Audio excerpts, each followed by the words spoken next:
Senator Paul took to the floor today saying the spending needs to be offset by cuts elsewhere. We're going to get reaction now from John Stewart, comedian, activist. He's been a leading advocate for this fund and one of the first responders, John Field. Gentlemen, thanks for being here. Mr. Field, thanks for your service.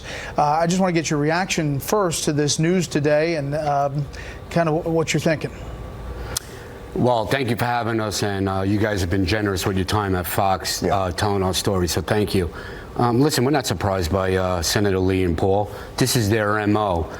We kind of had an idea that this would happen, but if you watched yesterday when South Dakota Majority Whip Thune, he did a Rule 14 unanimous consent before Senator Gillibrand did her unanimous consent, and Mitch McConnell, he gave us his word, and he's been sincere about that, and we're confident when the bill goes on the floor for a straight up and down vote, Senator Lee and Senator Paul are going to lose, and any amendment they try to make, you know, we have 73 co-sponsors, we have a 2/3 majority, and I don't think anything they have to offer holds water.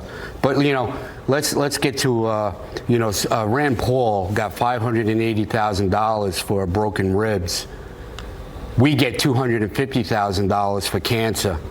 Tom Wilson, who had tongue removed and his neck reconstructed, gets $250,000. He'll probably die from cancer. Luis Alvarez died from cancer. He got $250,000. So I think both of the senators, the people from the state of Kentucky and the people from the state of Utah deserve better. Much better. And I think they lack humanity. Yeah, this is what the Washington Post says about this fund. This says the fund provides money to those who've contracted diseases that have been linked to exposure to toxic debris in the aftermath of September 11th attacks, which we knew. Under current law, the fund is scheduled to stop taking claims in December 2020. The new legislation would extend the program for 7 decades at an estimated cost of $10.2 billion for the first decade. Here's how Senator Paul said it on the floor today. Any new spending that we are approaching, any new program that's going to have the longevity of 70, 80 years should be offset by cutting spending that's less valuable. We need to at the very least have this debate. I will be offering up an amendment if this bill should come to the floor, but until then I will object. John Stewart, your reaction to that? It's absolutely outrageous, and you'll pardon me if I'm not impressed in any way by Rand Paul's fiscal responsibility virtue signaling. Rand Paul presented tissue paper avoidance of the $1.5 trillion tax cut that added hundreds of billions of dollars to our deficit. And now he stands up at the last minute after 15 years of blood, sweat, and tears from the 9/11 community to say that it's all over now. Now we're going to balance the budget on the backs of the 9/11 first responder community. Brett, this is about what kind of society do we have. At some point, we have to stand up for the people who have always stood up for us.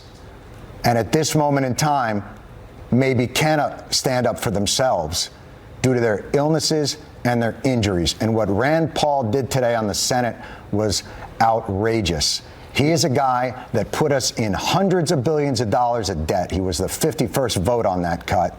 And now he's going to tell us that $1 billion a year over 10 years is just too much for us to handle. You know, there's some things that they have no trouble putting on the credit card. But somehow when it comes to the 9/11 first responder community, the cops, the firefighters, the construction workers, the volunteers, the survivors, all of a sudden, man, we got to go through this. This program has already been running for 5 years. No fraud. It was testified when we went in front of Congress. The special paymaster testified. No fraud, no waste, no abuse. Yeah. Mike Lee, we met in his office 5 years ago. He looked us in the eye. He looked Ray Pfeiffer in the eye, who unfortunately is no longer with us, and said he was going to look into it. He is the reason that we've had to go back again for this new one, and now he wants to put another cap on it that's going to make John Field and all these other tenacious yet ill first responders drag themselves back to Washington to put their hats in their hands and beg for something that this country should have done 14 years ago. You know, it's an abomination. We asked both senators for a statement. Senator Paul's office sent a statement saying Senator Paul is not blocking anything. He's simply seeking to pay for it. As with any bill, Senator Paul Paul always believes it needs to be paid for. Senator Paul is simply offering an amendment, which other senators support, to pay for this legislation. Obviously, after all that you've said here and attending the funeral of your colleague, Luis Alvarez, John Fiel, that's not where you are. No, listen, Senator Paul and Senator Lee are opportunists. They're bottom feeders, and any statement that they come out with doesn't hold water with me. You can't cherry pick and choose when you want to be a conservative fiscal hawk.